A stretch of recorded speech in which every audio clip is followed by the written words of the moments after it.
Graças a Deus. Eu cumprimento os irmãos com a paz do Senhor. Quem está feliz com Jesus hoje? Então encontre uma pessoa bonita do seu lado e dê um sorriso para ela. Ficou difícil? Se não tiver ninguém bonito aí embaixo, é só olhar aqui para cima, tá bom? É só olhar para o pastor Marcos Pereira, né? Ele está parecendo um manequim de vitrine de terno novo hoje, né? É uma alegria estar de volta aqui na DUD e saber que Jesus tem sido fiel com as suas promessas. E eu acredito que essa madrugada vai ficar para sempre na história dessa igreja. Os que trouxeram a Bíblia, abram comigo. Primeiro livro do profeta Samuel, o capítulo é o de número 4.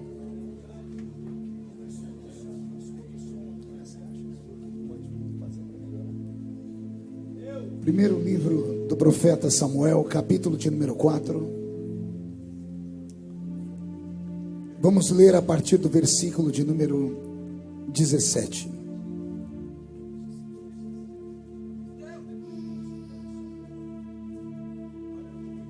A minha voz é muito afônica, então se o sonoplasta puder me ajudar e abrir um pouquinho me der um pouquinho de agudo aqui, um pouquinho de ganho aqui em cima do altar, eu vou te agradecer muito. Som a igreja tem, só precisamos que o sonoplasta tenha piedade de mim aqui, né? Primeiro livro do profeta Samuel, capítulo de número 4, versículo de número 17. Quem encontrou, diga amém. E então respondeu o que trazia as novas e disse: Israel fugiu de diante dos filisteus. Houve grande morticínio entre o povo. E também os teus 2 filhos, Ofni e Finéias, foram mortos. E a arca de Deus foi tomada.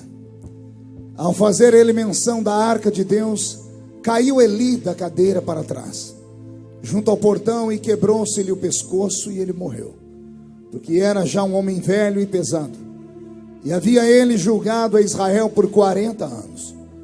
Estando a sua nora, a mulher de Finéias, grávida, e próximo ao parto, ouvindo estas novas, de que a arca de Deus fora tomada, e de que seu sogro e seu marido morreram, encurvou-se e deu à luz, porquanto as dores lhe sobrevieram.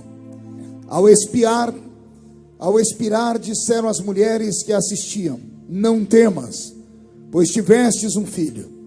Ela, porém, não respondeu nem fez caso disso, mas chamou ao menino Icabô, dizendo: Foi-se a glória de Israel. E isto ela disse, porque a arca de Deus fora tomada, e por causa de seu sogro e de seu marido que haviam falecido. E falou mais: Foi-se a glória de Israel, pois foi tomada a arca de Deus. E a igreja diz amém. Coloque a Bíblia no banco, na cadeira, e pegue na mão da pessoa que está do seu lado, por gentileza. Aperte a mão dela com carinho até ela falar aleluia.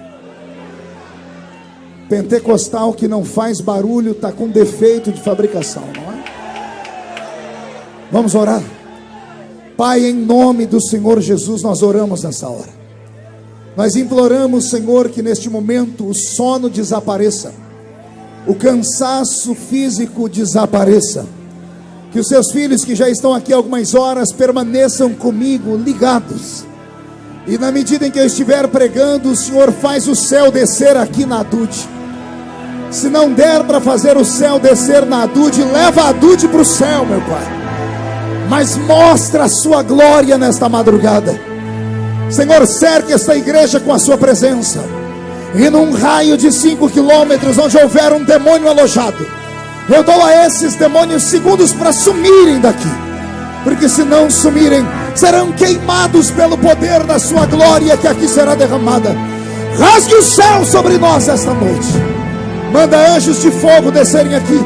Que estes anjos desçam trazendo brasas de fogo das mãos. Comecem a esparramar estas brasas entre nós. E onde houver um crente cheio do Espírito Santo, pega ele nesta madrugada, Jesus, e mostra o caminho da verdadeira e poderosa adoração. Fala conosco, fica conosco. É o que eu te peço agora e sempre. E toda a igreja diz: Os que podem, tomem o seu assento aplaudindo a Jesus, porque Ele é bom, porque Ele é maravilhoso. Graças a Deus. Querida igreja, noiva do Cordeiro, simpatizantes da nossa fé, amigos que vieram de perto, de longe, irmãos que estão presentes, irmãos que nos assistem pela internet, eu tenho uma mensagem do coração de Deus para o seu coração nessa madrugada. Pregar em vigília não é para qualquer um. Fazer vigília não é para qualquer um. Aqui está a nata do povo carioca. Os normais estão dormindo ou assistindo corujão. Os anormais não querem dormir e também não querem ver coruja. Querem ver a pombinha do Espírito Santo que vai descer sobre nós aqui nesta madrugada. Então eu peço para você me ajudar em oração, um sonoplasta para sustentar o som para mim, me dar um pouquinho mais de agudo. Você está muito longe, você não escuta como está aqui. Por isso, quando o pregador pedir, dá som para ele, tá bom? Aí eu vou orar pela sua vida para Deus te abençoar cada vez mais. Queridos irmãos, o texto que eu li é um dos textos mais severos da Bíblia Sagrada. Quisera eu ter a eloquência e o carisma que o pastor Marcos Pereira tem para pregar. Eu fico vendo o pastor Marcos Pereira, eu me entrego. É uma bagunça de emoções que ele provoca na gente. Ele faz a gente rir e chorar ao mesmo tempo. Isso é uma graça que Deus te deu, ninguém tira, né? Eu tenho orgulho de ser seu amigo. Ver aqui nessa tribuna tantos homens de Deus, como Daniel, o filho do pastor que está aparecendo aqui. Eu achei que era o Benny Hinn que tinha chegado aqui, né? O Vaguinho, né, que está em forma, né, Vaguinho? De um botijãozinho de gás, né? Mas vai emagrecer, eu tenho certeza disso, né? Então, esta igreja, o que não falta nela são talentos. Eu nem sei por que me trouxeram para pregar aqui. Eu ficaria ouvindo a madrugada toda os testemunhos desse lugar. Mas como Deus não me deu a graça que deu a eles, o Senhor me deu um outro talento. Eu era jovenzinho, pastor Marcos, eu estava fazendo seminário de teologia, era seminarista, e nós tínhamos uma matéria chamada hermenêutica, que é a arte de interpretar a palavra. E o nosso professor, além de nos ensinar a arte da interpretação, ele tentava nos ensinar a pregar. E ele então escolhia alguns alunos e dava para nós um tema, e nós tínhamos que desenvolver uma pregação em 5 minutos. A pregação tinha que ter começo, meio e fim, e ainda fazer o apelo. Tudo isso em 5 minutos. E os meus amigos assembleianos eram cheios de talentos. Cada um encarnava um pregador. Eu tinha um lá que ele era igualzinho o pastor Gilmar Santos. Ele ia pregar e fazia assim: meu Deus. Tinha um que encarnava o pastor Gesiel Gomes, porque ele pode porque ele tem porque ele faz porque ele está porque ele é porque ele é, e aquelas coisas, né? E eu era o piorzinho de todos, porque o meu pulmão sempre foi muito pequeno, e eu não tinha extensão vocálica, e eu pregava do jeito que eu sabia.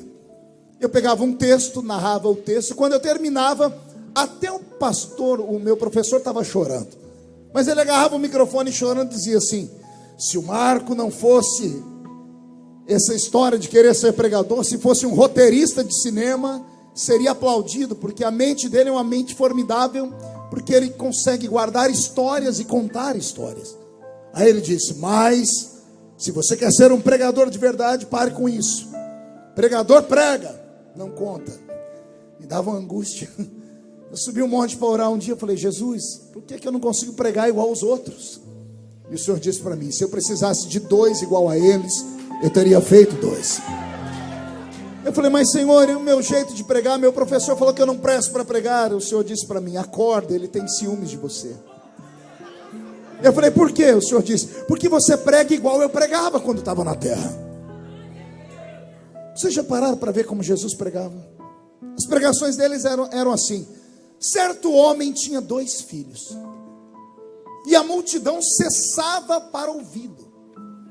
Uma mulher perdeu dentro de sua casa uma moeda. As pessoas paravam para ouvir. O Senhor sempre narrou histórias. E foi assim que Jesus me deu meu talento. Eu não vou trazer nada novo nesta madrugada. Eu só quero levar você para dentro de uma história. Eu não sei se você vai conseguir voltar, mas se você conseguir ir comigo até o final dessa história, se a sua vida não mudar, eu paro de pregar o Evangelho de Cristo.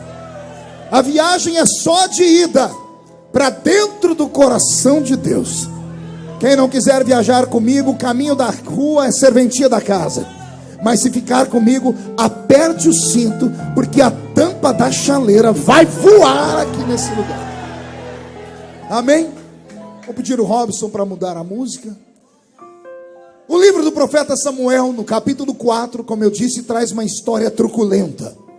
Não é uma das melhores histórias da Bíblia.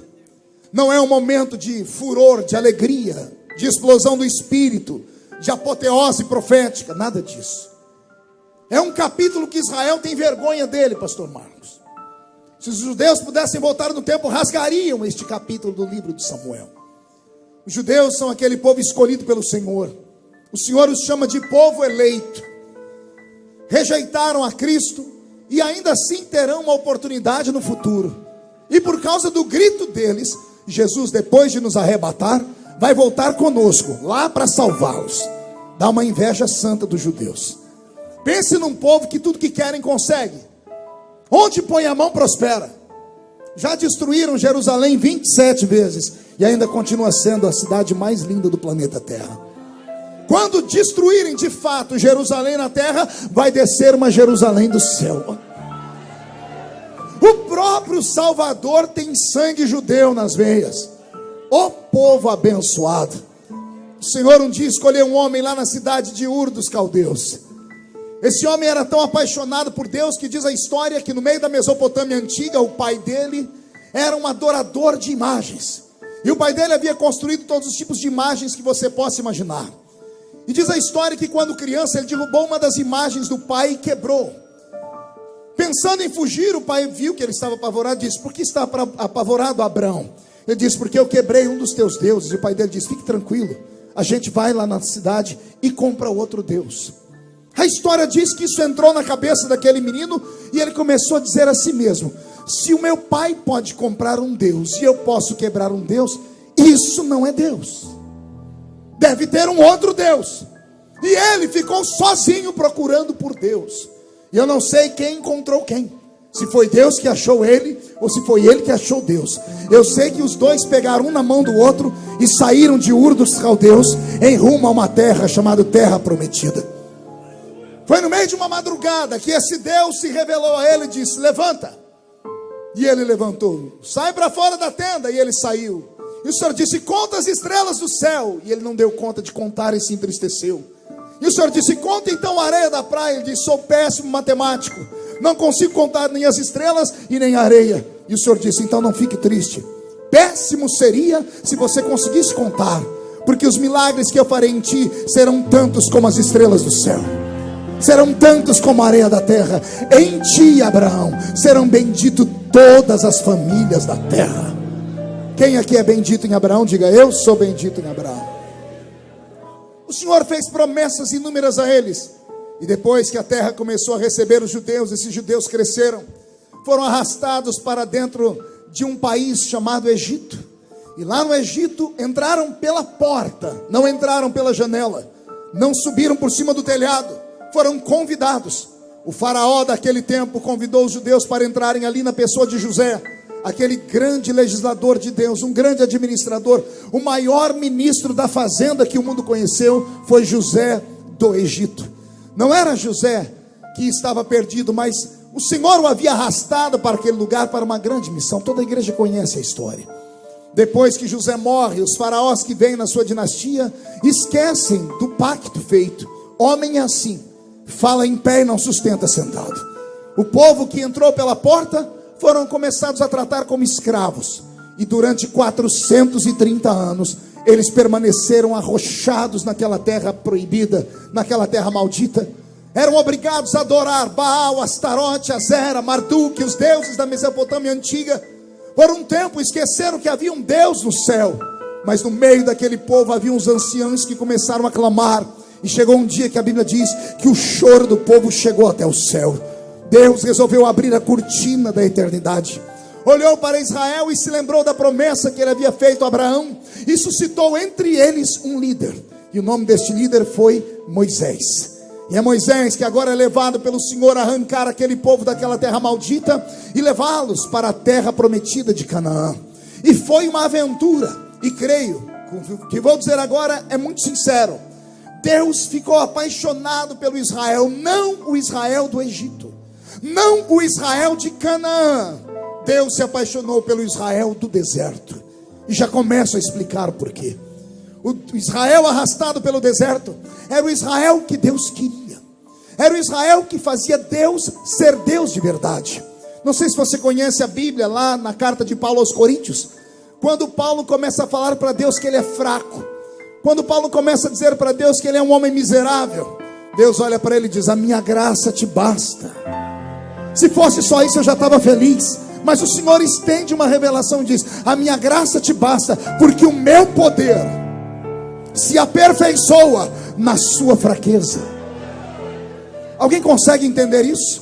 Isso é tão profundo que às vezes nós não conseguimos compreender. Deus está dizendo que o poder dele, não é o poder do homem, não é o poder político, não é o poder religioso, não é o poder dos cantores, não é o poder dos armamentos bélicos. Ele está dizendo: eu, o Criador, o meu poder, o poder de um Deus que é ilimitado, um Deus que é tão grande que o salmista um dia foi brincar com o tamanho da glória dele. O salmista disse: Deus, quando quer olhar os céus, ele se inclina para baixo. Não entendeu não? Eu vou desenhar até você acreditar. O salmista diz que Deus é tão grande, mas tão grande, que quando ele quer olhar os céus, ele olha para baixo. Não, tem gente que não entendeu ainda. Quando você quer olhar os céus, para onde você olha? Me mostre, olhe para os céus agora. Deus, quando quer olhar esse mesmo céu, ele não olha para cima, porque ele está acima dos céus. Quando quer olhar para o céu, ele se inclina para baixo. O outro salmista diz que ele tem tanto poder que ele pega todos os oceanos e coloca na concha da mão dele. O outro diz que ele tem tanto poder que ele chama as estrelas pelo nome e diz onde elas estão e sabe o número delas. Tem um outro que diz assim: Deus tem tanto poder que criou poderosos anjos, e bastou um anjo numa noite no reinado da Síria para matar 185 mil soldados. Esse Deus é tão poderoso. E pense num Deus que tem fôlego. Eu disse que tem o quê? Você consegue soprar por quanto tempo? Faz um teste aí. Enche o pulmão e sopra. E sustenta, segura, tenta. Quantos segundos? Uns 5, 6? O meu Deus soprou uma madrugada inteira, segurando um mar vermelho aberto para Israel passar. Está lá, o que abriu o mar não foi o cajado de Moisés, não. O cajado era só um símbolo. A Bíblia diz que um vento que saiu da boca de Deus soprou no meio do mar e sustentou o mar aberto numa madrugada inteira. Você não entendeu ainda? Vou falar de novo. Um Deus que quando foi derrubar as muralhas de Jericó, ao invés de derrubá-la, ele fez a muralha ruir. Diga comigo, ruir. Acotovele o seu irmão, diga: não é cair, diga ruir. Pergunte para mim: o que é isso, pastor? Israel estava rodeando a muralha. Se a muralha caísse para trás, destruía a cidade, Israel não teria despojo. Se a muralha caísse para frente, mataria Israel. Aí a Bíblia diz que a muralha não caiu, ela ruiu. Sabe o que Deus fez? Deus empurrou a muralha no chão. Deus afundou ela com as mãos. Você ainda não entendeu? Eu vou te falar. O poder desse Deus. Um Deus que fez as moléculas de um machado de ferro se transformar em isopor só para flutuar em cima das águas. Esse Deus todo poderoso, olha o que ele diz: o meu poder se aperfeiçoa quando você está fraco. Pergunte para mim: o que significa, pastor? Que ele só é Deus para aquele que precisa dele. Deus não pode ser Deus dos ricos, porque o Deus dos ricos é o dinheiro. Não precisam de Deus para isso. O que eu vou falar agora é muito apertado, mas eu vou soltar. Deus não pode ser Deus nem desses crentes que são mais santos do que Jesus. São mais santos do que Jesus, que podem julgar até os outros. Esses não precisam de Deus, porque eles são fortes o suficientes. Agora Deus só é Deus quando ele encontra um caído, um machucado, um fraco. E esse fraco diz: me socorre. E Deus diz: o meu poder se aperfeiçoa aí.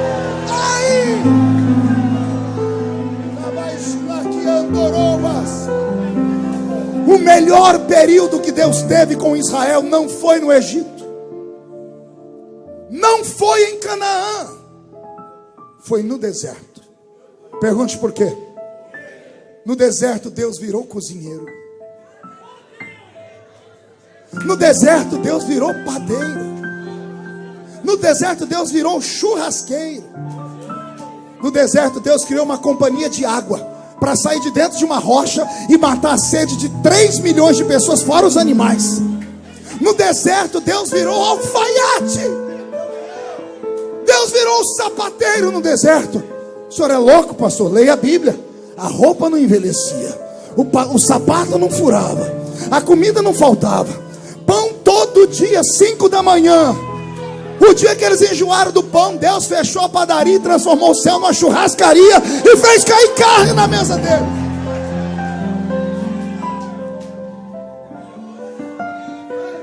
O melhor período entre Deus e Israel foi o deserto, porque no deserto ele é Deus. O crente só conhece Deus no deserto. Se você está no deserto, não desespera não, dá glória, porque no deserto Deus caminha contigo. Lembra daquela velha história dos passos na areia? É no deserto que está a areia. É você caminhando forte, você vê 2 marcas de pegadas. Aí a luta vem, a situação vem, tudo fica difícil, você olha para trás, só tem uma marca, e você diz: Deus me abandonou. E ele grita: não, essas marcas aí não são suas, são minhas. Você está no meu colo, eu que estou caminhando, eu que estou conduzindo você pelo deserto. O melhor período de Deus com Israel foi no deserto.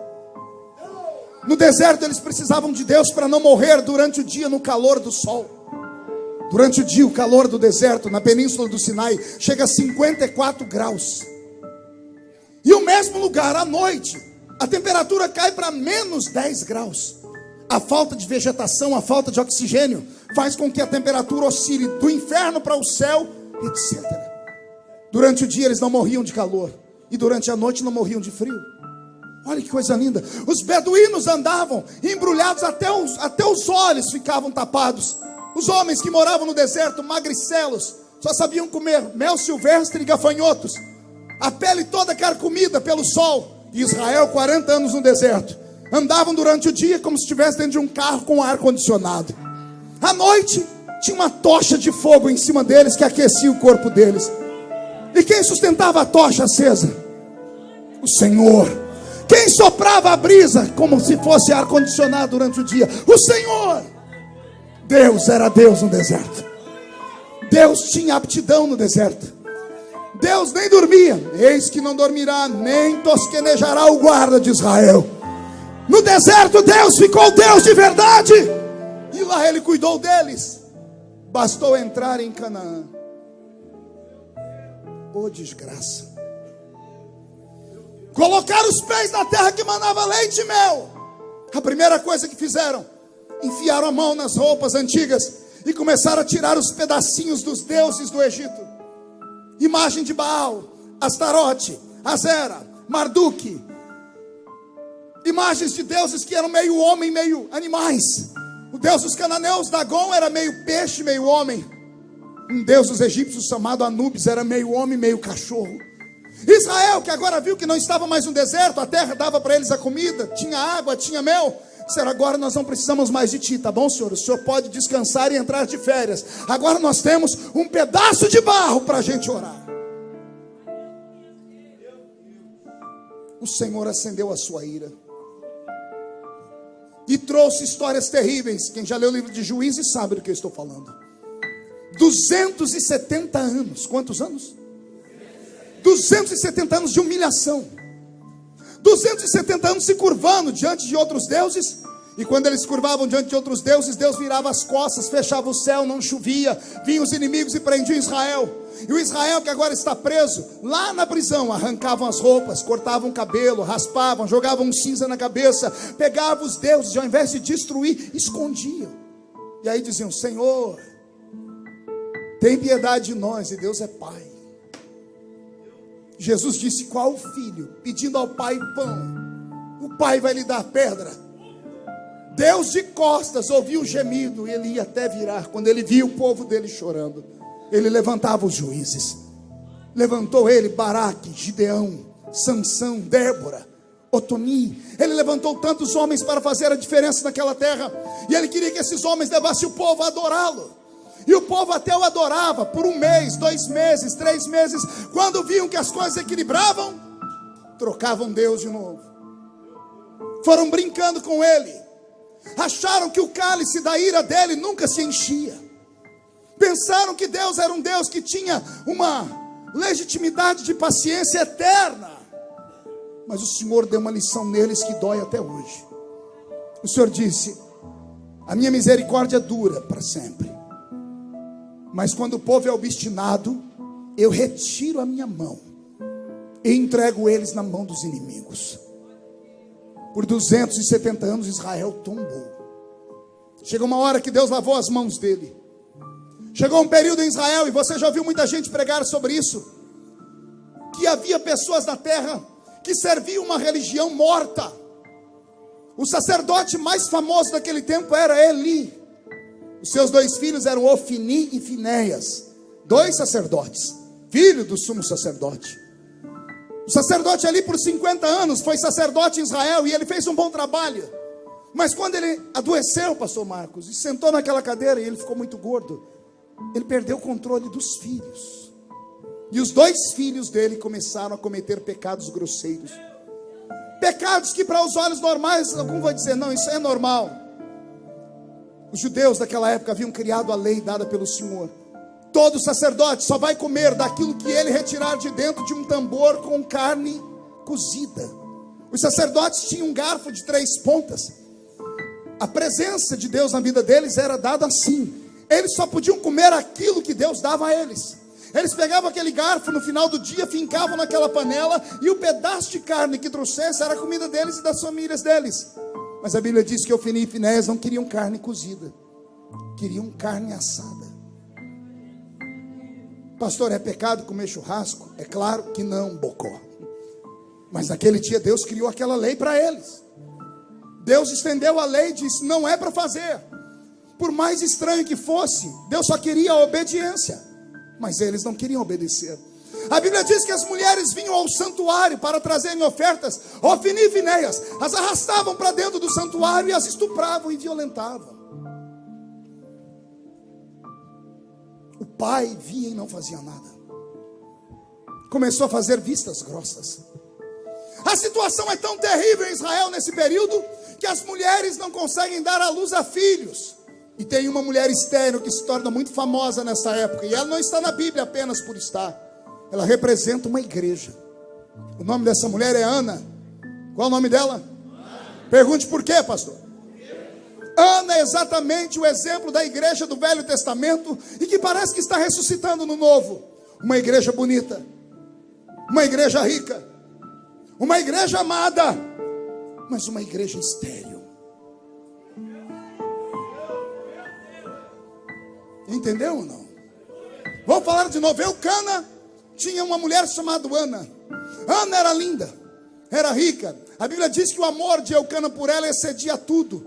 Eucana ia no santuário, dava para Deus 10, para ele dava 100. Está escrito na Bíblia, tudo que ele dava para Deus, ele pegava 10 vezes mais e colocava aos pés da mulher dele. A mulher dele era bonita, era amada, era rica, só não dava luz a filhos, era estéril. Exatamente a igreja que Eli pastoreava. Uma igreja linda, porque ela era rica. Uma igreja rica e amada pelo seu Senhor, porque Deus sempre amou Israel. Mas uma igreja que não dava frutos. Uma igreja vazia. E quando a igreja vazia começou a acostumar em ser vazia e estéril, Deus teve que incomodá-la. Quando Ana estava muito feliz porque ela não tinha filhos, o corpo dela era bonito. E quando o marido chegava em casa, é claro que procurava ela, porque ela era bonita. Aí o marido dela foi obrigado a arrumar uma outra mulher, que todo mundo chama de Penina, não é? E todo mundo espanca Penina. Eu quero defender Penina nessa madrugada. Com respeito aos meus amigos que pregam contra Penina, eu quero socorrer Penina nessa madrugada. Porque Penina é colocada na vida de Eucana, porque Ana não dá filhos. E o homem tinha que deixar frutos na terra. Ana não pode ter, porque ela é estéril, mas Penina tem um filho atrás do outro. São 10 anos, Ana subindo ao santuário sem filhos. E nesses 10 anos, Penina dando à luz. Penina era aquela mulher que tinha um filho num braço, outro no outro, 2 na barriga e empurrava o carrinho com a perna. Uma mulher que tem 10 filhos, só Jesus na causa. Coitadinha dela, o corpo dela se definhou. Chegou uma época que Eucana olhava para Penina, não sabia se ela estava de frente ou de costa. Mas ele olhava para Ana, Ana estava bonita. Perfeita e bela. Bonita e rica. Até que Penina foi usada por Deus. Olha o mistério aí. Por isso eu defendo Penina. Foi Deus que entrou no coração de Penina e disse: Penina, puxa a orelha de Ana. Vai para ela e diz assim: do que adianta ser bonita, rica e amada, se quando você morrer, será esquecida? Vou repetir: do que adianta ser bonita, rica e amada, se caíres morta agora, não deixará semente na terra. Penina chegava em Ana e dizia assim: Eucana gosta mais de você, mas quando você se for, são os meus filhos que vão herdar tudo que ele tem. Eucana gosta mais de você porque o seu corpinho é de menina, porque você nunca deu à luz. O meu corpo está todo destruído, mas eu deixei filhos para ele. Foi isso que fez a igreja estéril do Velho Testamento se levantar, subir um monte, sacrificar. E ao invés de só sacrificar como todas as vezes, ela põe o sacrifício no altar e vai no outro alpendre, se joga no altar e começa a chorar. Ela chora tanto que as lágrimas engolem o seu som e ela começa a gemer. E é o gemido dela que faz Eli, que vem comendo uma coxa de frango, porque ele era muito gordo, só comia um homem. Ele vem com aquela coxa de frango cheia de gordura na barba, ele vê a mulher. Ele está tão cego que ele pergunta para ela: isso é hora de você estar bêbada aqui? Qualquer um ia embora e desviava daquela igreja. A Ana não.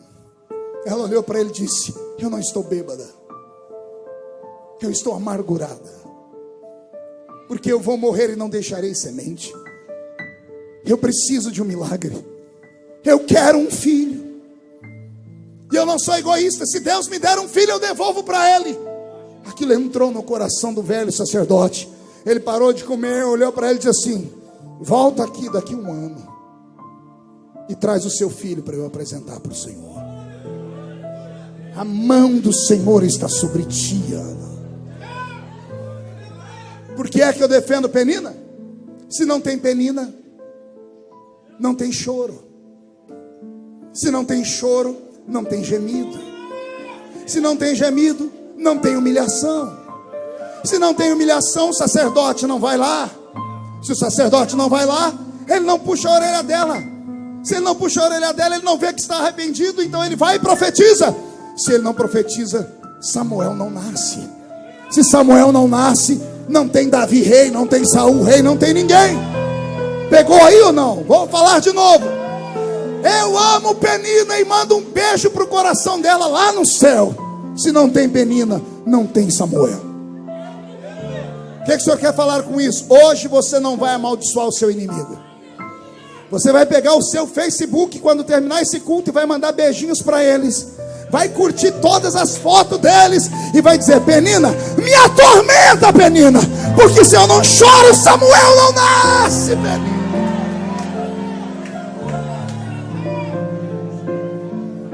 Até aí tudo bem? Estamos crescendo. Samuel nasce. Penina devolve ele para o Senhor.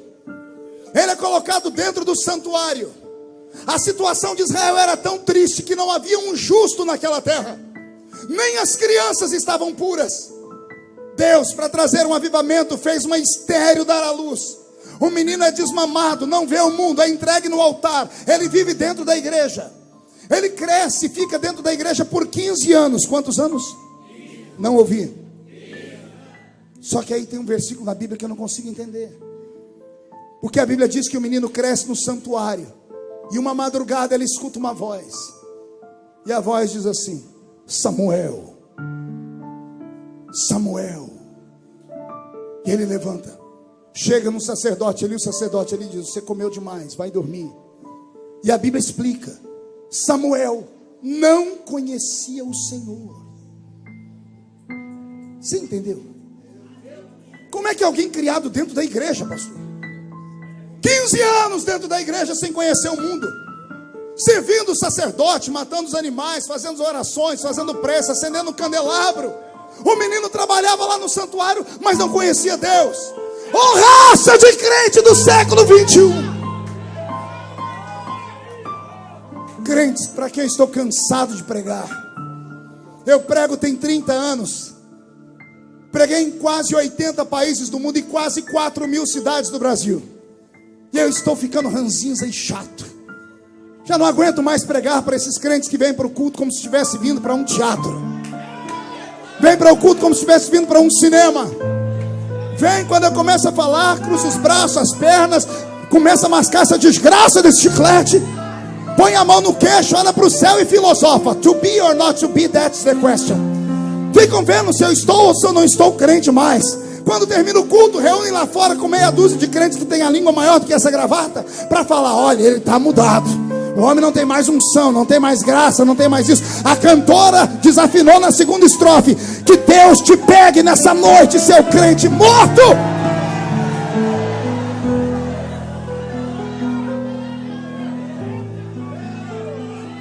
Vai começar a apertar, não quer apanhar, vai embora. A mão de Deus está sobre a Dude nesta noite. E Deus não está fazendo isso porque Ele não ama. Pelo contrário, vai explodir um avivamento desse lugar. Um avivamento que vai percorrer o Rio de Janeiro, o Brasil e o mundo. E você será o veículo deste avivamento. Se alguém crê nisso, pega essa profecia, põe no seu peito e dá um grito de glória.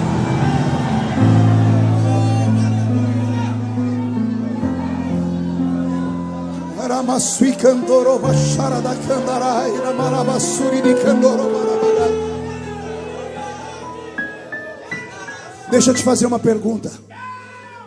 Se o sumo sacerdote está cego, se os filhos do sumo sacerdote estão desviados, me diga como está o povo. Me fale. Minha mente às vezes não consegue entender.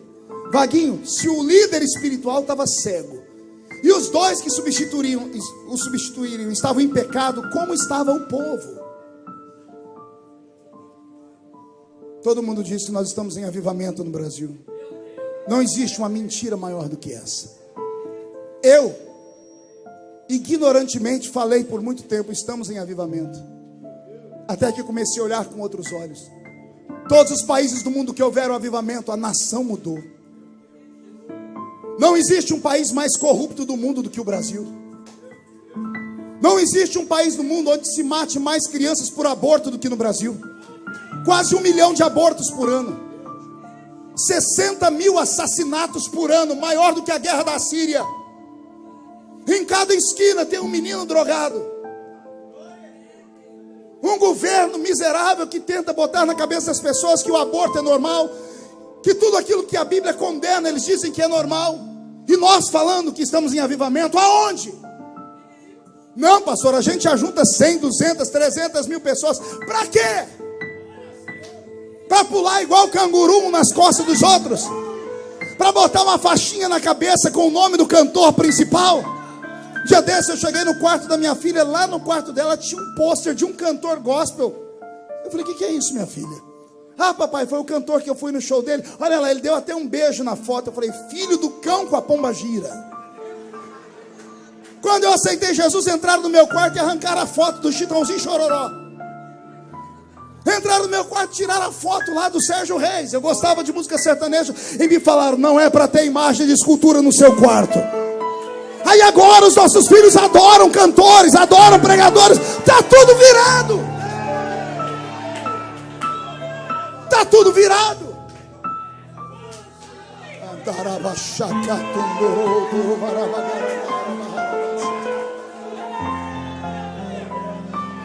Não há avivamento. O que nós temos é um ajuntamento de pessoas. Junta 50, 100 mil pessoas e nem um cego vê, nem um surdo ouve, nem um paralítico anda. Dia desse eu recebi uma denúncia: pastor, estão fazendo uma cruzada e eu estou lá trabalhando com som. Um cidadão me ligou e disse: pastor, de madrugada desceu um caminhão com 10 cadeiras de roda pelo fundo. disse: para quê? Pastor, me explique para quê. Cadeiras vazias, para mentir para o povo, para enganar o povo. Avivamento não tem a ver com quantidade. Avivamento tem a ver com qualidade. Explica essa qualidade. Explico. Entra um na cadeia e 2.000 se converte. Entra um no Congresso Nacional e vira o Congresso Nacional de cabeça para baixo. Vai acontecer com você. Não, você não pegou, perdeu a chance. Vou profetizar de novo. Vai acontecer com você.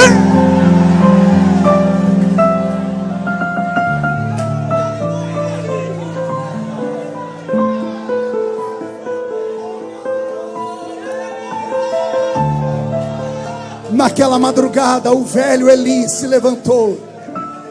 Ouviu o menino que foi procurá-lo por 3 vezes, e o temor caiu sobre o velho Eli. Disse: Samuel, meu filho, quando eu era jovem eu ouvi essa voz também. E há de ser que se essa voz te chamar pelo nome de novo, diz assim: fala, Senhor, porque o teu servo ouve, Senhor. E assim aconteceu. Deus falou com Samuel. Ele disse: eis-me aqui.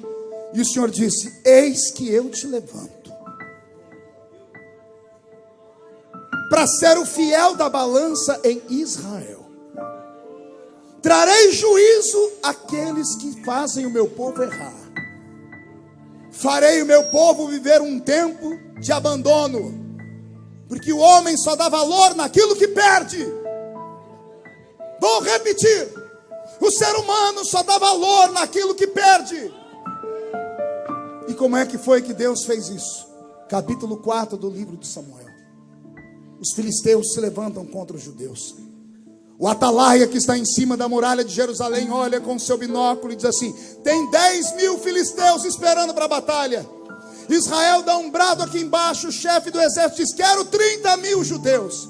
Quando os 30.000 começaram a marchar acima de 30 anos, quando abriu o portão e saiu o exército de 30.000 batendo o pé no chão, Israel inteiro vibrou. E as mulheres disseram: vamos preparar comida, a festa, porque não vai dar nem para o cheiro. São 30 contra 10. 30 contra quantos?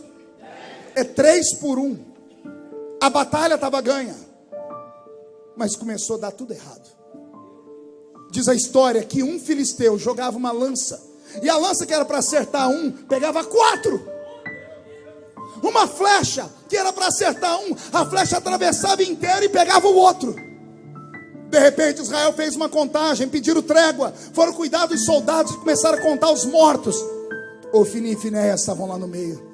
Um olhou para o outro e disse: mano, nós temos que usar a arma secreta de Israel. A arma secreta. Cotovela o seu irmão, diga: você tem ela?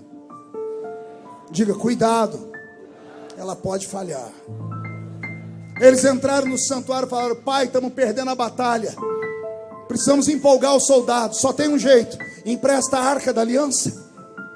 Botaram a arca da aliança nos ombros, uma caixa de madeira pintada de ouro com 2 querubins em cima dela. Israel estava com a história atrelada a esta arca. Com esta arca nos ombros, os sacerdotes abriram o rio Jordão. A vitória vinha com facilidade.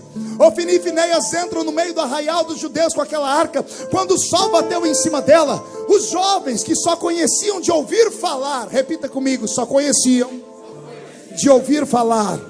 Acotovela o seu irmão de novo e diga: chega de lendas.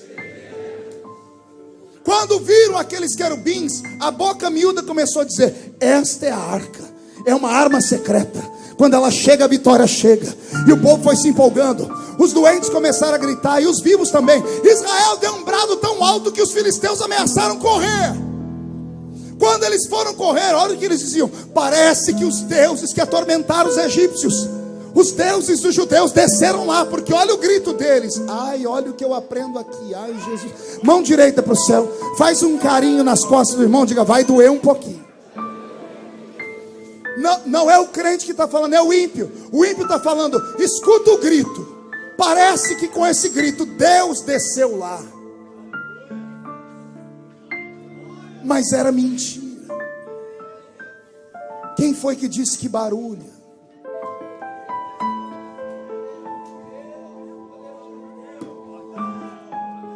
Quem foi que disse que gritos, pulos, significam que Deus está ali? O inimigo quase fugiu, mas alguém disse: não, vamos encarar, não somos covardes. E partiram para cima de Israel. Mataram todos, menos um. Dos 30.000 soldados, pastor, sobrou um soldado da tribo de Benjamim. Olha como os filisteus foram sagazes. Escolheram a menor tribo de Israel, a tribo mais nova, que era a tribo de Benjamim, o último filho de Jacó.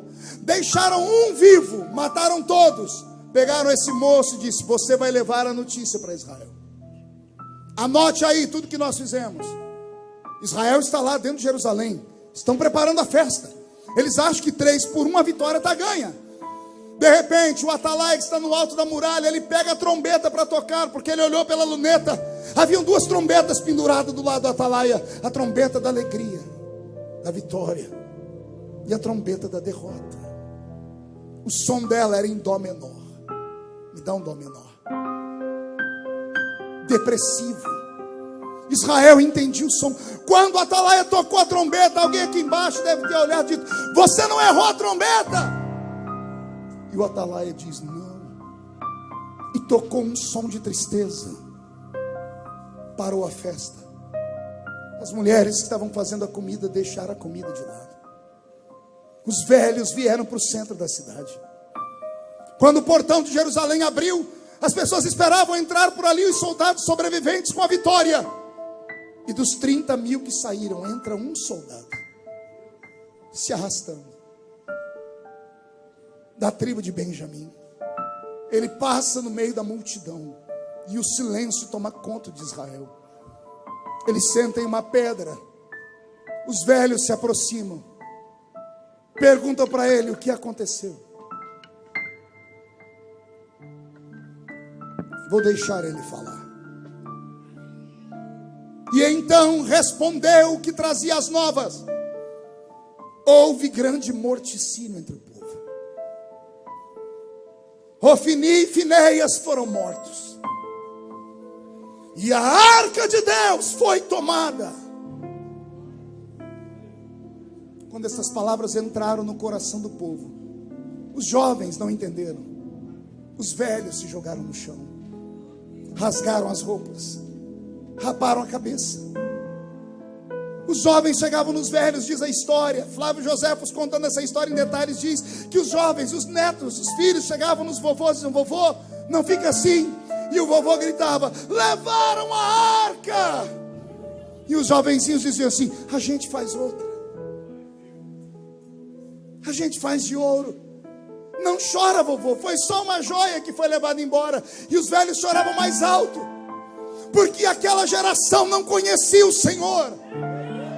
Aquela geração não sabia nada de arca da aliança. Para eles era uma caixa de joias, mas não era a caixa de joias.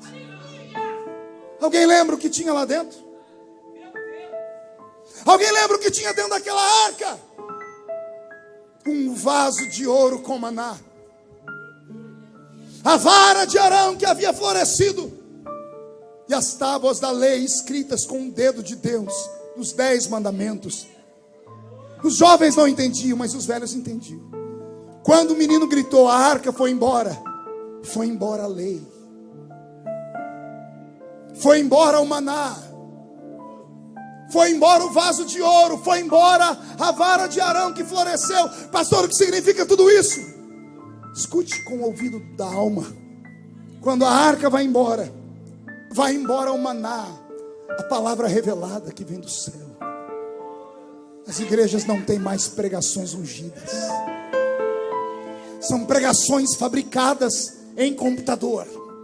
São pregações que encantam todos os homens que param para ouvir. As pessoas ouvem e dizem assim: meu Deus, meu pastor não é um pastor, é uma máquina fluente de falar.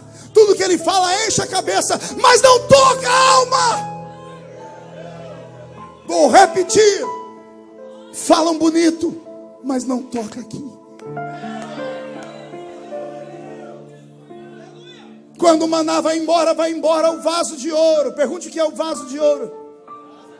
Quando Eliezer foi buscar Rebeca para trazer a Isaac, amando de Abraão, Eliezer representa o Espírito Santo, que foi preparar a igreja para trazer para o único Filho de Deus, que é Jesus. Ele levou consigo camelos e levou cestos, e dentro dos cestos haviam joias de prata e joias de ouro. A prata fala dos frutos do Espírito,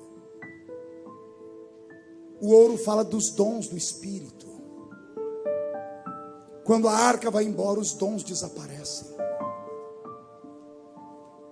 Nunca vivemos uma época tão seca na igreja. Esta igreja tem a graça de ter alguém que ainda traz sinais à terra, mas é raro. Tinha que ter uma escola para o Senhor ensinar a gente a trazer esses sinais. A minha geração não sabe. A minha geração não conhece esse Deus. Eu ainda aguento, mas eu fico pensando nessas criaturinhas pequenininhas que estão sentadas aqui, nesses bebês de colo que estão aí. Se Jesus não voltar dentro de 10 anos, em que igreja eles vão congregar?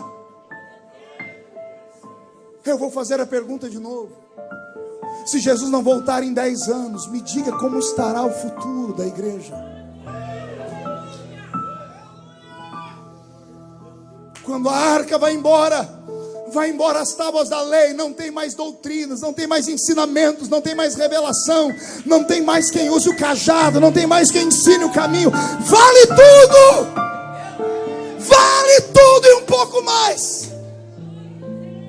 Se prega um evangelho da conveniência, se prega o evangelho do amor livre, um cristianismo sem cruz.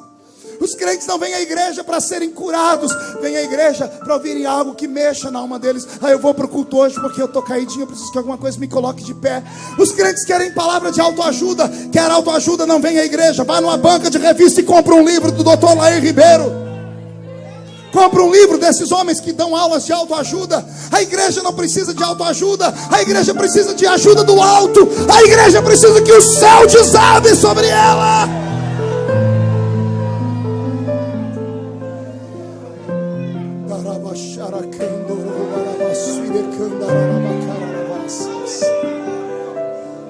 Quando a arca vai embora a vara de Arão que floresceu. Pergunte: o que significa isso, pastor? A vara de Arão fala da oliveira verdadeira, Jesus Cristo. E nós, jambuzeiros bravos que fomos nele enxertados, fala da simplicidade do evangelho, da simplicidade da fé, da simplicidade que assusta o mundo e atemoriza os crentes modernos, da simplicidade de carregar a Bíblia debaixo do braço, e ninguém mais usa a Bíblia. Agora a Bíblia está dentro de um celular. Não é pecado, mas quando deixamos a Bíblia em casa, perdemos a nossa identidade. A Bíblia não é só uma arma, é uma identidade. Por causa da Bíblia, muitas pessoas deixaram de morrer, foram perdoados por bandidos. Hoje, perigoso você morrer com a sua Bíblia digital dentro do bolso e tudo mais. Deixa eu te dar um conselho: não tenha vergonha de andar com a Bíblia. Não tenha vergonha de andar com o hininho da harpa, a harpa cristãzinha. Não tenha vergonha de cantar: ó quão cego eu andei. Não tenha vergonha de falar em línguas estranhas. Não tenha vergonha de andar com as suas roupas. Eu estou aqui, mas eu não sou daqui. Já já vamos embora daqui.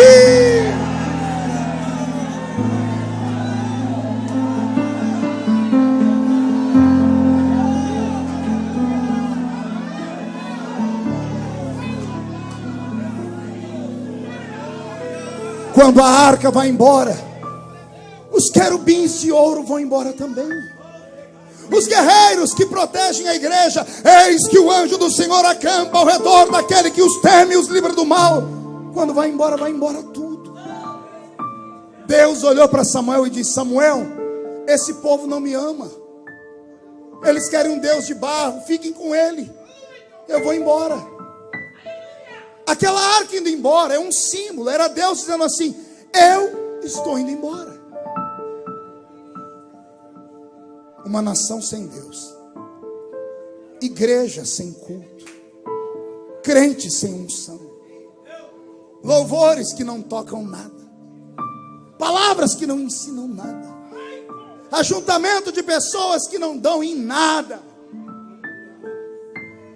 Deus foi embora. Um dia desses eu vi o meu Brasil nesse caos e eu olhei e falei: Senhor, o Senhor ainda está aqui. Parece que Deus se mudou do Brasil. Hoje, nós já temos cerca de 20 milhões de brasileiros que não têm comida em casa. Hoje, 2 milhões de pais e mães perderam o seu emprego. Se isso não é o peso da mão de Deus, é o quê? Será que não é Deus dando um grito para a igreja do Brasil, dizendo: acorda? Porque Ele deixou na palavra: se meu povo orar e jejuar, eu ouvirei do céu, eu sararei a sua terra.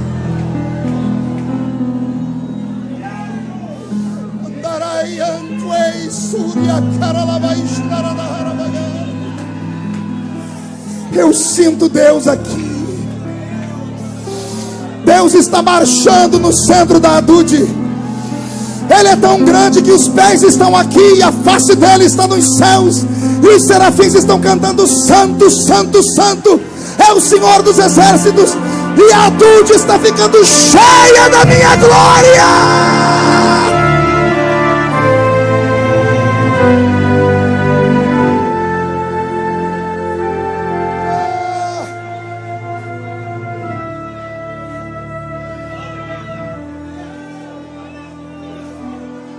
Pastor Marcos, estamos pregando para zumbis.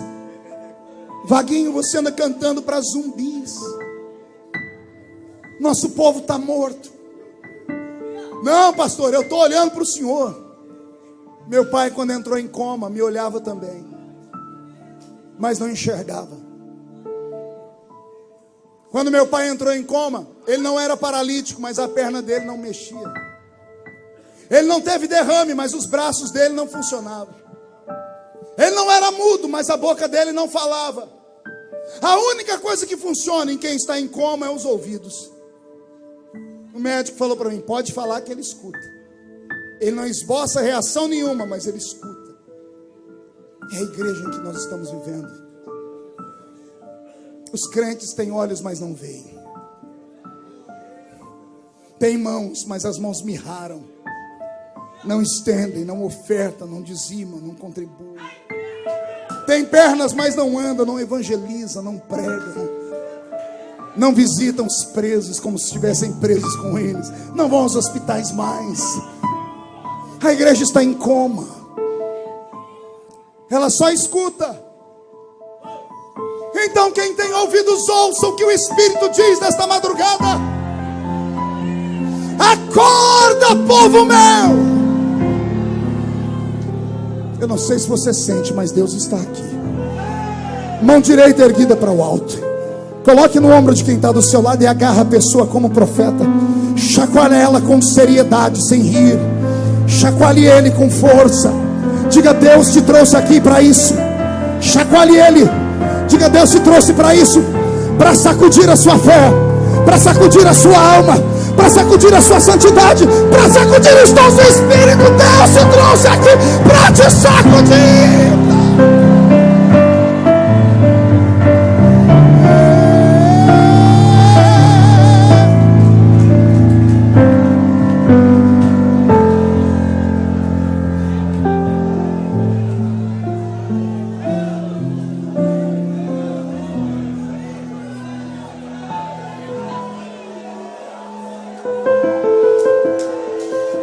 Houve grande morticínio na terra. Ofni e Finéias, os sacerdotes, morreram.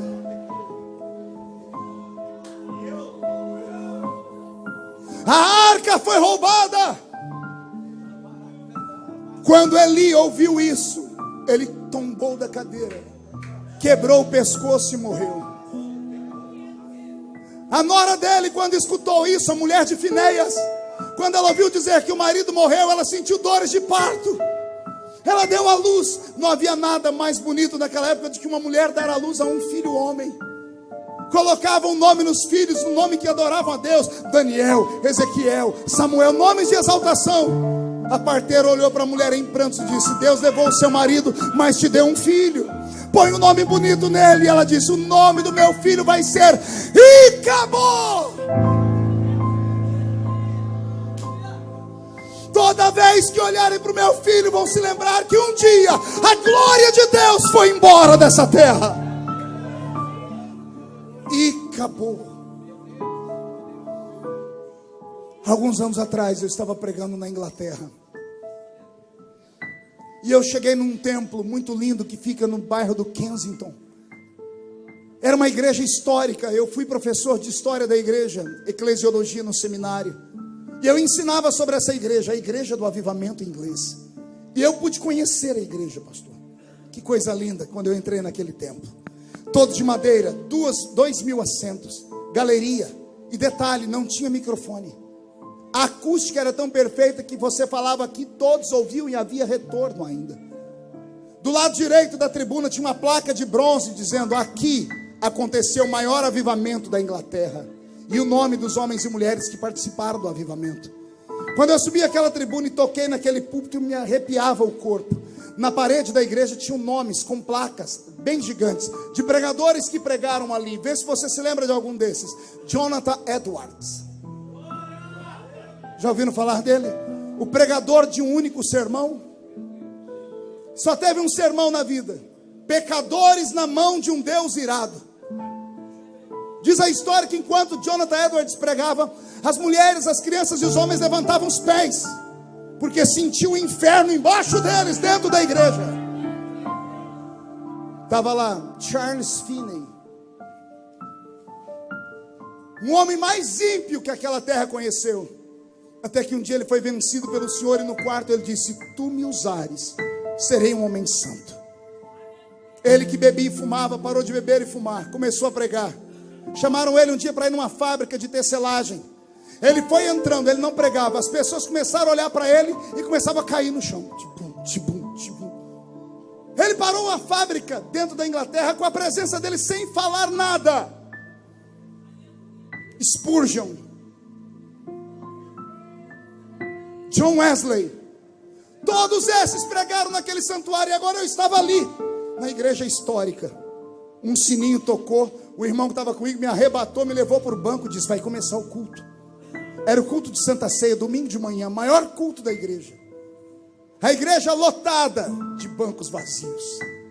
6 velhos sentados na nave da igreja. Aí chegou o pastor para pregar.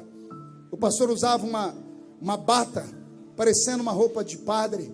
Ele chegou com o sermão dele escrito em 12 páginas. Já velho, veio carcunda, chegou no púlpito, pediu para o povo ficar em pé, fez uma oração, cantou um hino fúnebre. Fez uma oração fúnebre. Abriu o sermão dele e começou a ler. Quando ele virava a página, ele parava para escarrar e tossir. E lia. Mais uma vez, 12 páginas. 1h30 de nada. Serviu a ceia para aquela multidão de 6. E eu e um amigo chamado Enoque estávamos ali. Eu não acreditava no que eu estava vendo. Eu ensinei tantas vezes, fiz os meus alunos chorarem, que houve uma igreja onde Deus fez explodir o avivamento. E agora eu estava lá e não tinha avivamento nenhum. Cerquei os velhos junto com Enoque. Eu não falava inglês direito naquela época. Eu disse: Enoque, pergunta para eles, cadê o avivamento daquela parede? E ele falou: não posso ser atrevido assim. Eu falei: frouxo, me ensina que eu falo. E ele me ensinou, e eu parei os velhinhos, me apresentei como brasileiro e disse: brothers and sisters, where up the revival up the hall? Irmãos e irmãs, onde está o avivamento daquela parede? Queria que você visse 6 velhos olharem um para o outro e abaixar a cabeça, tristes, vencidos. Fez silêncio. Eu percebi que deixei eles constrangidos. O irmão Smith, nunca vou esquecer dele. Olhos azuis e um óculos fundo de garrafa no olho. Agachado, escorado numa bengala. Ele levantou a cabeça, tirou aquele óculos e a lágrima desceu. E ele disse para mim uma palavra que eu entenderia em qualquer idioma do mundo. Ele disse para mim: e acabou.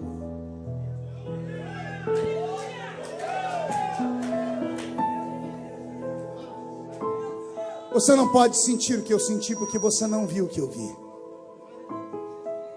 Ele começou a me explicar o que aconteceu.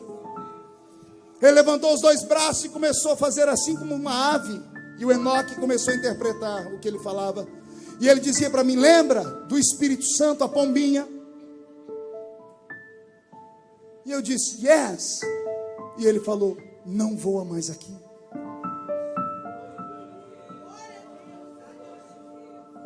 Abriu a janela um dia e ele voou fora e foi embora. E ele disse: essa igreja já foi um ponto de referência na Inglaterra. Era tanta glória nessa igreja que a própria rainha entrava aqui para assistir o culto. Ele disse que um dia o pastor era tão ousado que quando a rainha entrou, todos ficaram de pé. E ele disse: rainha, tu és rainha da Inglaterra, mas aqui dentro não. Aqui nós temos o rei dos reis. A notícia esparramou, foi parar nos jornais. Os artistas daquela época, as pessoas de teatro, começaram a ir para a igreja.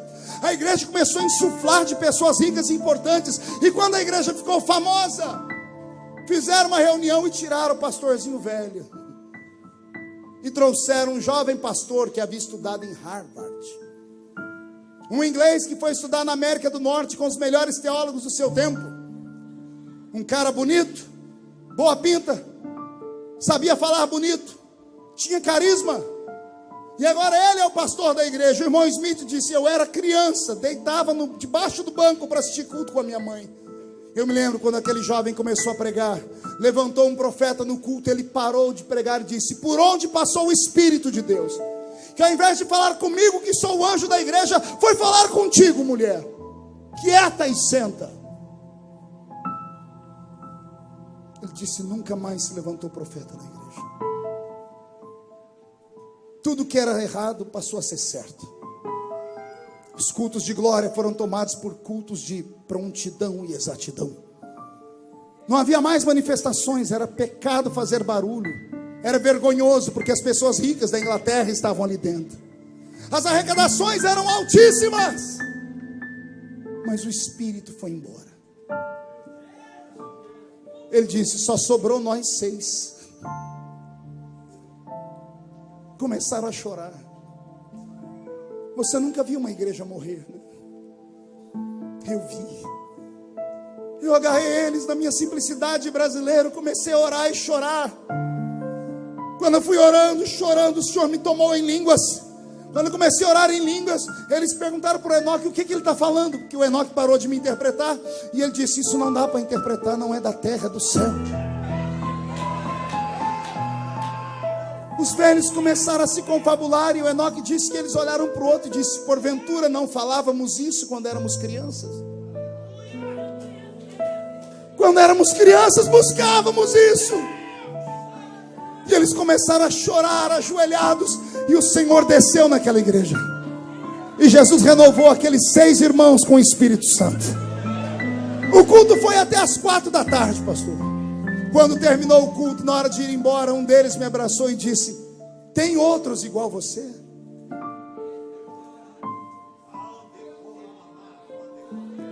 Lá no Brasil tem outros igual você? Aleluia. Escute isso.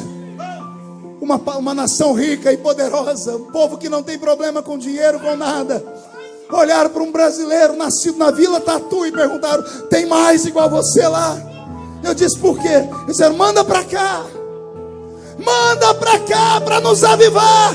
Passe a Macedônia e ajuda-nos. Deixa eu perguntar: tem outros aqui na Dude?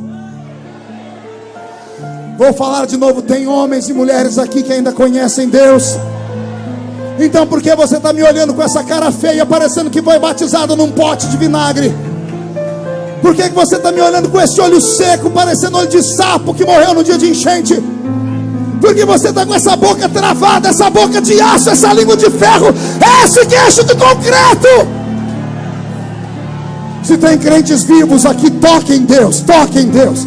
Toque em Deus agora, agora, agora, agora, agora, agora.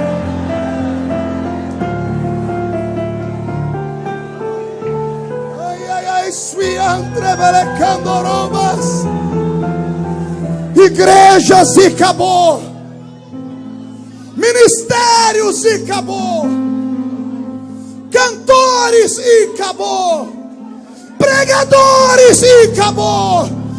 A glória se foi, mas vai voltar. A glória se foi, mas vai voltar. A glória vai voltar se você orar. A glória vai voltar se você jejuar. A glória vai voltar se os seus joelhos baterem uns nos outros. A glória vai voltar se você entender que você não está mais na terra, que você está num ambiente sagrado e celeste. Os anjos estão subindo, estão descendo aqui na Dude. E você que assiste em casa, sinta o que nós estamos sentindo aqui dentro. Deus está aqui.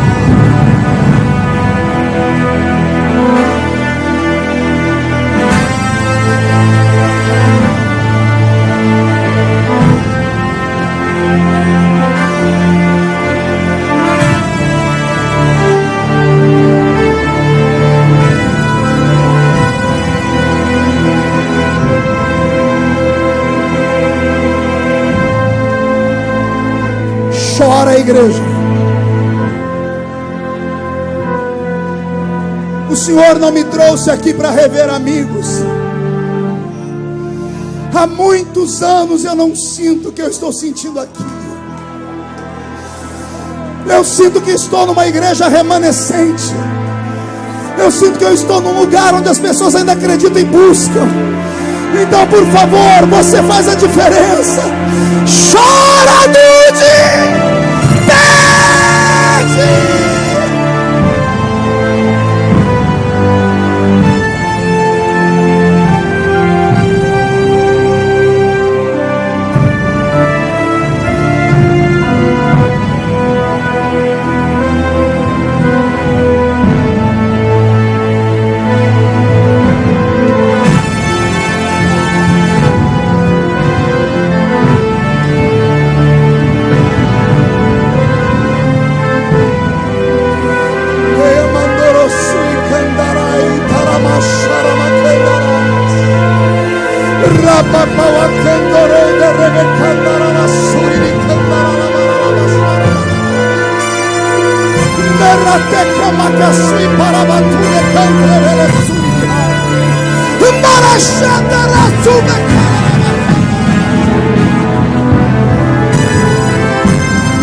Recebe o batismo com o Espírito Santo. O que é batizado com o Espírito Santo seja renovado agora. Recebe mais, recebe mais, recebe mais, recebe mais.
uma explosão no inferno. Os demônios estão perdidos. Eu escuto barulho de espadas em cima do teto da igreja. Anjos e demônios estão degladiando. Os demônios não sabem o que aconteceu. Deus soltou uma bomba atômica no inferno. O clamor desta madrugada está subindo. Deus vai sarar a nossa nação. Vai sarar.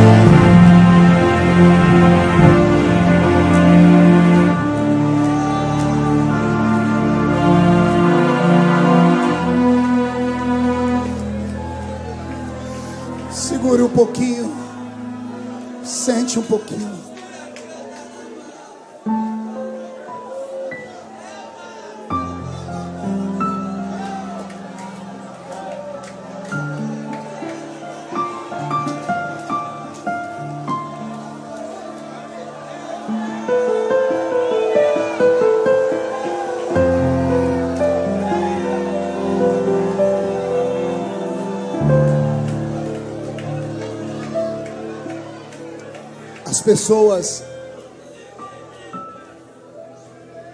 As pessoas que me acompanham, as pessoas que acompanham o pastor Marco Pereira, quando nos veem atravessar os vales e sair do outro lado vivos, tem uma pergunta no peito: como é que eles aguentam? Eu vou contar o segredo. Eu cresci num ambiente igual esse. Eu vi a glória de Deus. Eu ouvi a voz de Deus. Quando eu era menino, nossos cultos eram tomados por Deus. Estava num culto um dia de domingo, e o pastor anunciou: terça-feira vai estar nos visitando um pastor, e eu queria que a igreja viesse para ouvi-lo. Ele é um ex-defunto. A notícia esparramou na cidade. Terça-feira não cabia de gente na igreja. Eu era menino, sentei no primeiro banco, igual vocês estão aqui, bem num cantinho. Quando entrou o pastor pela igreja, arrastando aquele outro pastor velho, veio um temor sobre nós, Daniel. Ninguém nem respirava. O pastor mal conseguiu cantar os hinos da harpa e disse: irmãos, eu quero dar todo o tempo para o nosso convidado. Com vocês, o pastor João de Oliveira. O velho João de Oliveira pegou o microfone, olhou para a igreja. O olhar dele transmitia Deus. Ficou em silêncio, enfiou a mão no bolso e tirou um papel amarelado. Ele desdobrou o papel e disse: aqui está o meu atestado de óbito. E aqui está o nome dos 3 médicos que assinaram. Esse documento diz que eu morri. E ele botou na mesa, no púlpito. Ele enfiou a mão no outro bolso e tirou uma foto. E na foto tinha um homem dentro do caixão, com algodão dentro do nariz e na boca, flores e véu. E ele disse: e essa foto sou eu dentro do caixão. Aí um presbítero pediu para ver e a foto passou por todo mundo. Ele disse: eu morri.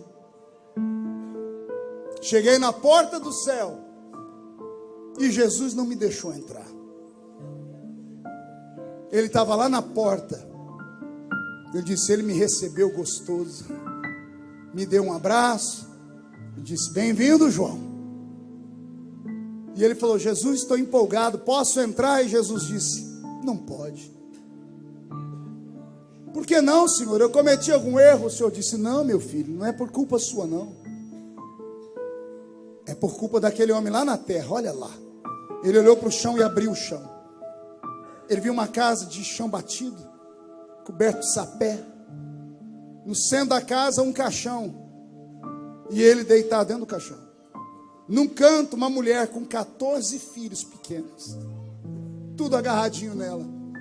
A porta abriu e entrou um pastor de olhos azuis, chapéu na cabeça. O pastor tirou o chapéu, olhou o defunto, foi lá, olhou a mulher. A mulher pegou na mão dele e disse: ô pastor, pede para Jesus devolver meu marido.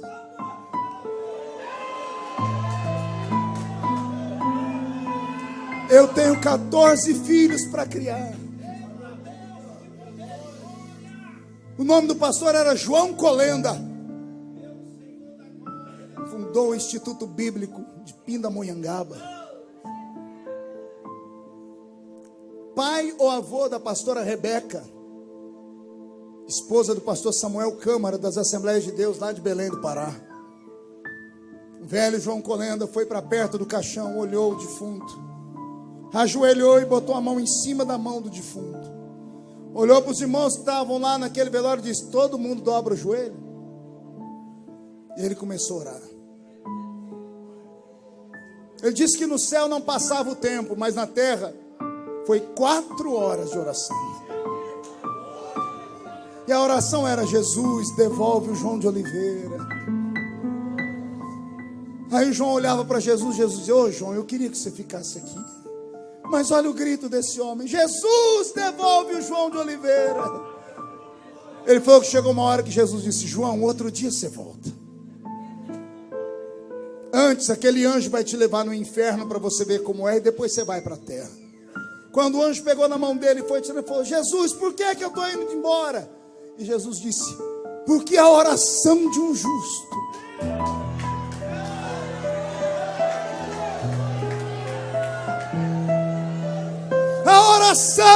justo pode muito em seus efeitos. E aí as pessoas perguntam: por que é que eu aguento?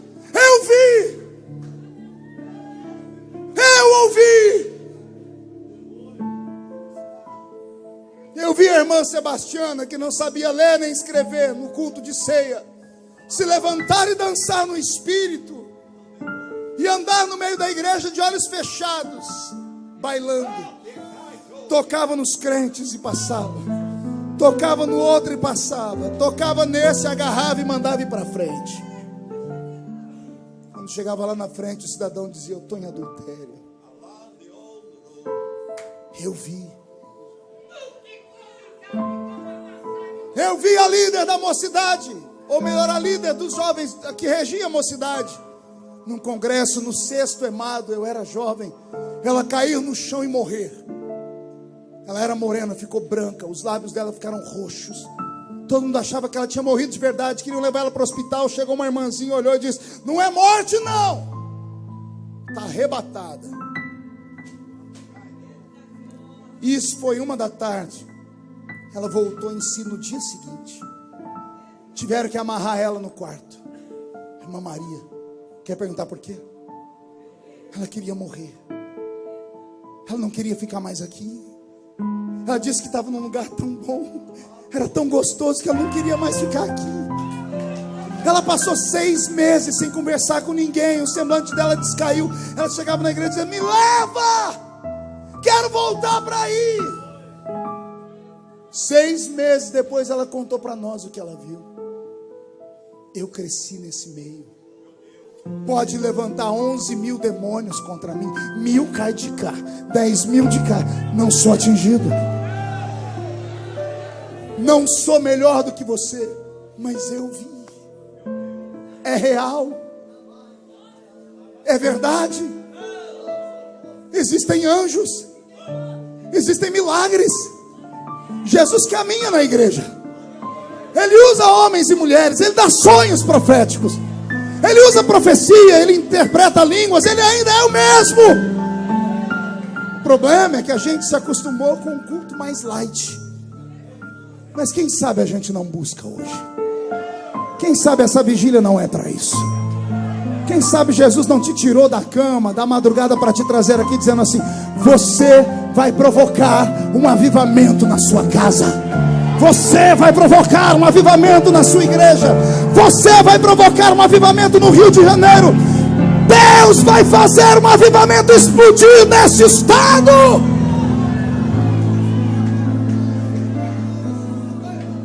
Alguém acredita nisso?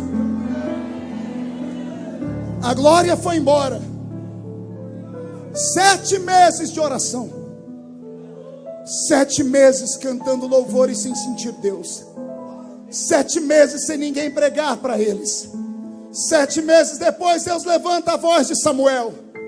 Samuel vai e unge o rei para Israel. Seu nome era Saul. Saul não prestou como rei. Se preocupou com o povo, com o bem-estar do povo, com a riqueza do povo, mas não se preocupou com Deus do povo. Se perdeu. Aí Deus chama Samuel e diz: Samuel, quer que eu volte? Samuel diz: quero. Então levante um homem de coragem. Senhor, não tem mais ninguém com coragem como Saul. Não falo desse tipo de coragem. Não quero homens que veem só a carne. Eu quero que homens que enxerguem o mundo espiritual. Tem alguém aqui, Senhor? Tem um menino chamado Davi. Vai na casa dele. E nós ouvimos a história cantada aqui hoje. Ninguém senta na mesa até o menor chegar. Quando o menor chegou, o azeite foi derramado sobre a cabeça dele. E o Senhor o ergueu como rei. Sofreu demais. Saul queria matá-lo, mesmo amando ele.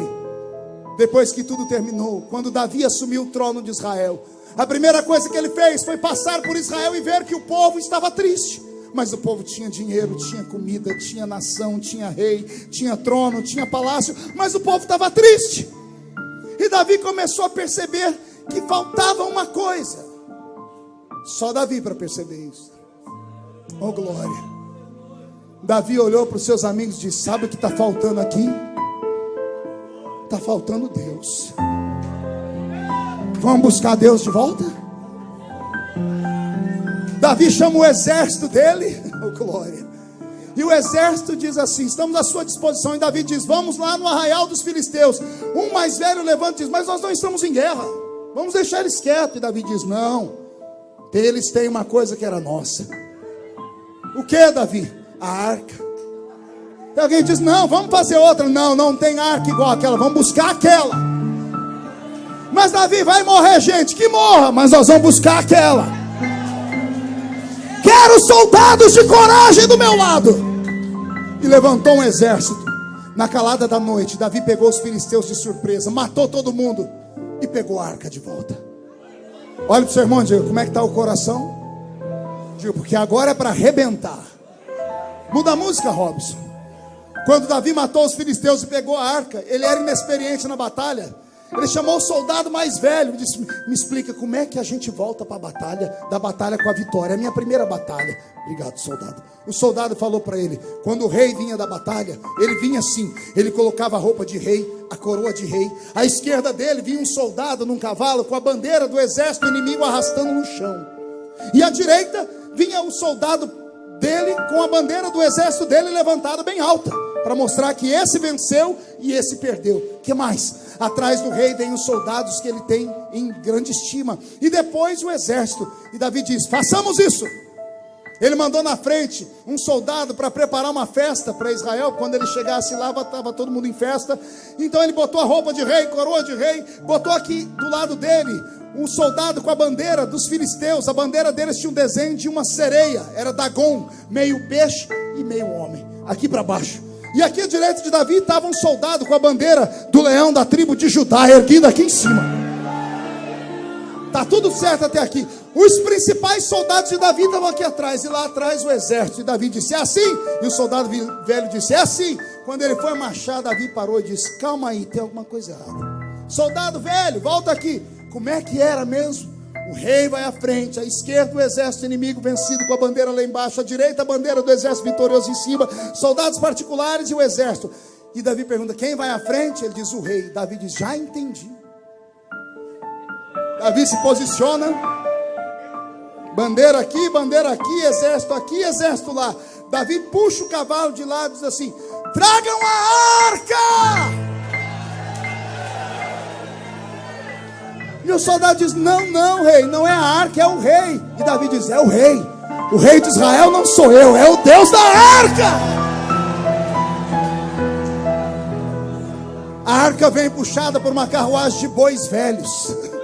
Davi botou os bois aqui na frente, e os bois nos trotes, daqueles trotes velhos, andando devagarinho.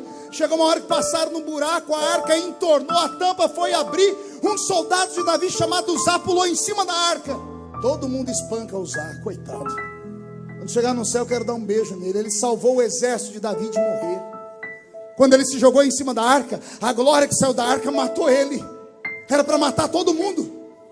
Todo lugar que a arca parava, adoecia todo mundo, não era assim? Pergunte por quê. Que graça tem você ter um porta-joia e não poder abrir para ver o que tem dentro? Todo mundo que pegava a arca abria. Quando abria, a glória de Jeová saía lá de dentro e deixava todo mundo doente. Aí o povo tapava a arca. A arca está na frente de Davi. Quando ela abriu, Uzá foi fechar, coitado. Até o escritor diz que Uzá morreu porque ele tocou na arca. O coitado salvou o exército. Davi olhou aquilo e disse: ninguém mais vai botar burro e cavalo velho para carregar a arca, não. Cadê os levitas? Tem soldado levita aqui? Apareceu uns. Põe uma arca nas costas e leva ela. Alguém disse: rei, vai levar 1 ano para voltar para Israel andando desse jeito. Davi disse: vai demorar mais. Por quê, rei? A cada 6 passos que vocês dão, a gente para e sacrifica. Para quê, Davi? Não perco Deus de vista nunca mais. A mulher de Davi preparou uma festa lá em Israel. 2. Uma para o povão no meio da cidade e uma para os heróis de guerra lá em cima no palácio. Quando o Atalaia olhou de cima da muralha e viu o exército vindo com a vitória, dessa vez ele não errou a trombeta não. Ele cantou a trombeta da guerra de verdade. Tocou e o portão se abriu e o povo começou a gritar, porque quem tinha que entrar primeiro era o rei. Quando abriu o portão, o povo começou a gritar: é o rei! Ao invés de entrar o rei, entrou a arca. O povo ficou quieto. E alguém disse: esse rei não sabe como é que volta da batalha, não. Daqui a pouco, Davi botou a cabeça pelo portão e olhou. Quando o povo viu a coroa do rei, gritou: é o rei! Aí fizeram festa. Davi, quando entrou em Israel, desceu do cavalo correndo. Chamou os exércitos amigos que estavam do lado dele, cercaram, fizeram um biombo. Todo mundo quietou e disse: o que deu no rei? Davi tirou a coroa, tirou a roupa de rei. Botou uma roupa, um pano branco na cabeça que só era amarrado por uma cinta. Ele ficou seminu. Quando os soldados saíram de perto e todo mundo olhou o rei, disse: vixe, o rei enlouqueceu. A mulher de Davi estava lá em cima da muralha, olhou e disse: que nojo do meu marido. Não sabe que isso aí é vergonha? Davi não estava nem aí para ela e nem aí para eles. Quando ele viu o povo gritar para ele, Davi falou: Senhor, não vai embora não, eles não sabem. Era para gritar para ti, não é para mim. Se eles não sabem te adorar, eu te adoro. Davi botou a arca aqui, pediu para o menino levita tocar uma música, sozinho, botou uma mão para trás e a outra para frente, e começou a bailar.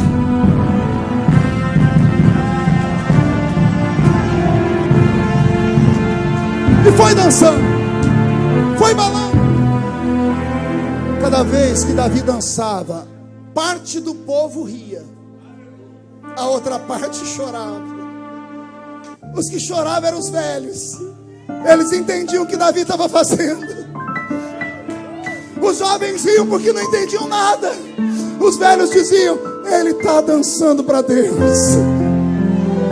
A mulher de Davi lá em cima ficou com nojo, mas Davi não estava dançando para ela, estava dançando para alguém que estava acima dela. Deus abriu a janela e olhou. Só que para ver Davi, ele viu Milca primeiro com nojo. Está com nojo do meu filho que me adora? Você nunca mais vai dar à luz, vai ficar estéril, porque quem não me adora fica estéril. Davi, não tem um homem igual você. Peca, mata Urias, dorme com Batseba, mas é um homem segundo o meu coração. Foi me buscar quando todos tinham me esquecido. Que a unção de Davi caia sobre a Dude nesta madrugada. Se os santos não querem, vai você. Vai você, leproso, pecador, miserável, bandido, traficante, vai você. Vai buscar a glória, vai buscar Deus. A glória está voltando. Quem tem certeza disso, dá um salto e fica em pé. Enche o barrigão, estufe o peito, olhe para o seu irmão e diz: você entendeu? Diga: Deus tem que voltar. Não, grita mais alto, diz: Deus tem que voltar. Tem alguém que acredita nisso? Feche os seus olhos. Ninguém vai sair antes da bênção apostólica. Ninguém saia. Eu cacei confusão com o diabo. Se sair lá fora é perigoso ele te pegar antes da bênção. Feche os olhos. Eu quero aqui perto de mim